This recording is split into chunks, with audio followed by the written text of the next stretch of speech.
کیا آپ کو کبھی ایسا محسوس ہوا ہے کہ آپ کی زندگی ادھوری ہے؟ کہ شاید دوسرے آپ سے زیادہ خوش، زیادہ کامیاب یا زیادہ خوبصورت ہیں؟ اگر ہاں تو آج کی یہ کہانی صرف آپ کے لیے ہے۔ یہ کہانی ہے ایک ننھی سی چمٹی کی جو اپنی چھوٹی سی زندگی سے بیزار تھی اور اسے لگتا تھا کہ کائنات میں اس کی کوئی اہمیت نہیں۔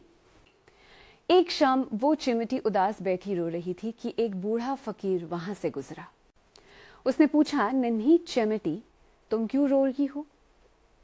چمٹی نے سسکتے ہوئے کہا، میری زندگی بے مقصد ہے۔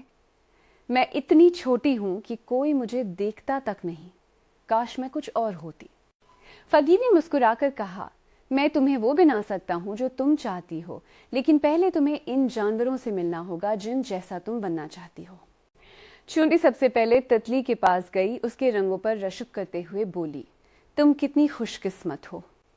تتلی نے جواب دیا، نہیں دوست، میں تو ہر پل خوف میں رہتی ہوں، میری زندگی محض چند دنوں کی ہے۔ پھر وہ شہد کی مکھی کے پاس گئی جو دن بھر پھولوں کا رس جمع کرتی تھی۔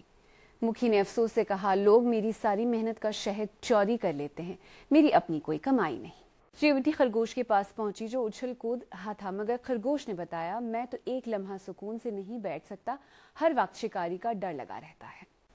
آخر میں جب وہ پرندے کے پاس گئی جو آسمان کی بلندیوں میں اڑ رہا تھا، تو پرندے نے ایک ایسی بات کہی جس نے چیونٹی کی آنکھیں کھول دیں۔